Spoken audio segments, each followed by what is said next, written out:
السلام علیکم ورحمۃ اللہ وبرکاتہ۔ وعلیکم السلام ورحمۃ اللہ وبرکاتہ۔ نحمده ونصلی علی رسولہ الکریم، اما بعد فاعوذ باللہ من الشیطان الرجیم، بسم اللہ الرحمن الرحیم، رب اشرح لی صدری ویسر لی امری واحلل عقدۃ من لسانی یفقہوا قولی۔ فصل 17، گناہ پر فخر۔ ابھی دیکھیں نا، گناہوں کے اثرات بتا رہے ہیں نا، گناہوں کے کئی اثرات ہیں۔ پہلے انہوں نے وہ گنوائے، علم سے محروم، روزی سے محروم، کاموں میں مشکل وغیرہ وغیرہ۔ اس کے بعد کیا ہے؟ ایک گناہ اگلے گناہ کو جنم دے دیتا ہے، تو گناہوں کی ایک ٹرین چل پڑتی ہے۔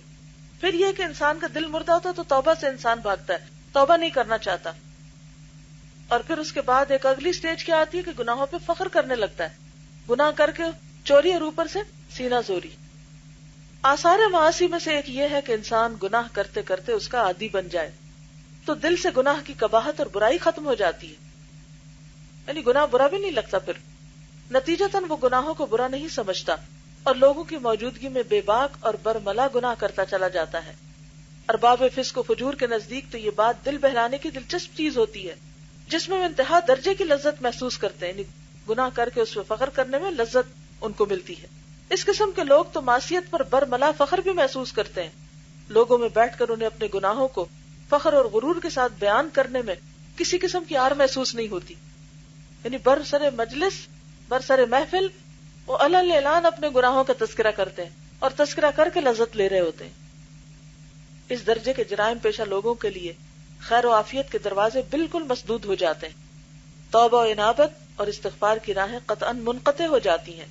سمجھ لیجئے کہ اس قسم کے لوگوں کے لیے اکثر و بیشتر توبہ و انابت کے دروازے ہمیشہ کے لیے بند ہو جاتے ہیں، جیسا کہ حضرت صلی اللہ علیہ وسلم کا ارشاد ہے، کل امتی معافی الا المجاہرون وان من الاجہار ان یستر اللہ علی العبد ثم یصبح یفضح نفسہ ویقول یا فلان علمت یوم کذا وکذا وکذا وکذا فیہتک نفسہ وقد بات یسترہ ربہ۔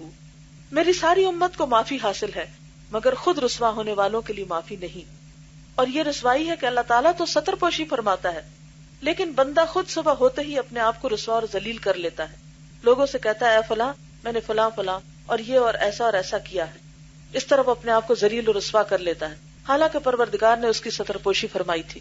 تو اس سے کیا بات پتہ چلتی ہے؟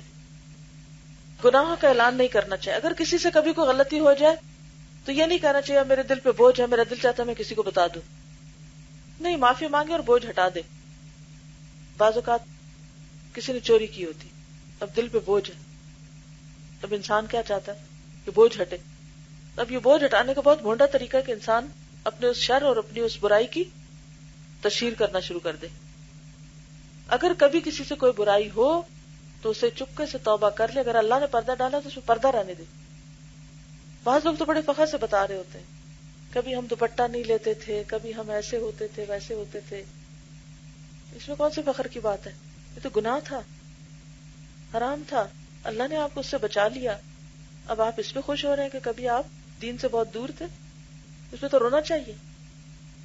یعنی ماضی کے گناہوں میں لذت لینا پھر گناہ کرنے کے برابر ہے۔ یہ بھی آثار معاصی میں سے ہے کہ سارے گناہ دنیا کی اگلی امتوں میں سے جن کو اللہ تعالیٰ نے ہلاک کیا کسی نہ کسی امت کا ترکہ اور میراث ہے۔ مثلا لواطت قوم لوط کا ترکہ ہے، لین دین میں لیتے وقت حق سے زیادہ لینا اور تولنا اور دیتے وقت حق سے کم دینا اور تولنا قوم شعیب کا ترکہ ہے، یعنی چھوڑی ہوئی چیز ہے، آثار ہے۔ زمین پر اکڑنا اور فساد کرنا فرعون اور قوم فرعون، اور تکبر و غرور، جبر اور زیادتی قوم ہود کا ترکہ ہے۔ گناہگار اور نافرمان آدمی ان میں سے جس امت کا گناہ کرے گا اسی میں اس کا شمار ہوگا، انہی کے ساتھ اٹھایا جائے گا۔ حالانکہ یہ امت اللہ تعالیٰ کی دشمن تھی۔ اس ضمن میں حضرت عبداللہ بن احمد اپنی تصنیف کتاب الزہد میں اپنے والد اور وہ حضرت مالک بن دینار سے روایت کرتے ہیں، اوحى اللہ الی نبی من انبیاء بنی اسرائیل ان قل لقومک لا تدخلوا مداخل اعدائی ولا تلبسوا ملابس اعدائی ولا ترکبوا مراکب اعدائی ولا تطعموا مطاعم اعدائی ولا تطعموا مطاعم اعدائی فتکونوا اعدائی کما ہم اعدائی۔ انبیاء بنی اسرائیل میں سے کسی پیغمبر پر اللہ تعالیٰ نے یہ وحی نازل فرمائی کہ تم اپنی قوم سے کہہ دو کہ میرے دشمن جہاں داخل ہوں وہاں تم داخل نہ ہونا. میرے دشمنوں نے جو لباس پہنا تھا تم نہ پہننا. میرے دشمن جس سواری پر سوار ہوئے تھے تم سوار نہ ہونا. میرے دشمن جو کھانا کھاتے تھے تم نہ کھانا. تم اگر ایسا کرو گے تو جیسے وہ میرے دشمن ہیں تم بھی میرے دشمن ہو. اسی لیے اللہ تعالیٰ نے غیر قوموں کی شباہت اور نکالی سے منع فرمایا ہے. حضرت عبداللہ بن عمر رضی اللہ عنہ سے مروی ہے کہ حضرت صلی اللہ علیہ وسلم نے ارشاد فرمایا بعثت بالسیف بین یدی الساعة حتی یعبد اللہ وحدہ لا شریک لہ وجعل رزقی فی تحت ظل رمحی وجعل الذلة والصغار علی من خالف امری ومن تشبہ بقوم فہو منہم. میں قیامت کے قریب تلوار کے ساتھ بھیجا گیا ہوں تاکہ دنیا میں صرف اللہ وحدہ لا شریک کی عبادت کی جائے. میرا رزق اللہ تعالیٰ نے میرے نیزے کے سائے تلے رکھا ہے اور میری مخالفت کرنے والوں کے لیے اللہ تعالیٰ نے ذلت اور رسوائی لازم کر دی ہے. اور جو شخص بتکلف کسی قوم سے تشابہ اختیار کرے گا وہ انہی میں شمار ہوگا. آج کے لیے اتنا ہی کافی ہے. جی ہم سے لوگ سوال کرتے ہیں کہ الہدا کس امام کو فالو کرتا ہے. وہ کہتے ہیں کہ ہر امام کی ایک ایک بات لے لینا غلط ہے. اچھی بات ہے کسی ایک امام کو فالو کریں. ہم اس کا کیا جواب دیں؟ الہدا سارے اماموں کے امام کو فالو کرتا ہے. کون ہے وہ؟ کافی نہیں؟ لوگ باقی اماموں کو لے لیں, آپ ان کے امام کو لے لیں اور کبھی پریشان نہ ہو اس پر, اور کبھی اس کنفیوژن کا شکار نہ ہو کہ اس کو فالو کریں یا اس کو کریں. انہی کو کرنا کافی ہے. قرآن میں کس امام کو فالو کرنے کا حکم ملا آپ کو؟ تو بس جھگڑا ہی ختم. آگے بحثوں میں پڑھنے کی ضرورت ہی کیا ہے, اور کنفیوز ہونے کی بھی کیا ضرورت ہے؟ شرح صدر ہونا چاہیے, اعتماد ہونا چاہیے, یقین ہونا چاہیے. ایک کافر کو اللہ تعالیٰ بہت زیادہ رزق دیتا ہے, اس کے بارے میں ایکسپلین کر دیں. اس لیے کہ دنیا کافر کی جنت, اسے آخرت میں کچھ نہیں ملنا, لہذا جو وہ اچھے کوئی نیکی کے کام کرتا ہے اللہ تعالیٰ اس کے بدلے میں اسے دنیا میں ہی دے دیتا ہے. جبکہ مومن کا معاملہ برعکس ہے. مومن اگر غلطی کرتا ہے اللہ تعالیٰ یہاں پکڑتا ہے تاکہ وہاں پہنچنے سے پہلے صاف ہو جائے. یہ جو مقبول دعائیں ہیں یہ سب کو مل گئی ہیں. یہ وہ دعائیں ہیں جن کو پڑھ کر دعا کریں تو دعا قبول ہوتی ہے. چلیے ان دعاؤں کو آخر میں اختتام پہ پڑھ لیتے ہیں, پھر کوئی اچھی سی دعا مانگتے ہیں اپنے لیے. ٹھیک ہے, کون سی دعا مانگنی ہے سوچ کے رکھیے. سب نے سوچ لی؟ ہاں ایک سے زیادہ بھی مانگ سکتے ہیں. یہ ٹھیک ہے کہ جو نبی صلی اللہ علیہ وسلم نے مانگی وہ ساری دعائیں وہ تو ہیں ہی, وہ تو مانگنی ہی چاہیے. لیکن کوئی تمنا بھی تو ہوتی ہے نا زندگی میں, کوئی پیشن بھی ہوتا ہے, کوئی ڈریم بھی ہوتا ہے انسان کا. اگر آپ اس کے بغیر جیتے ہیں تو پھر تو کوئی زندگی نہیں ہے آپ کی. تو اگر نہیں تو کوئی بنا لیجئے.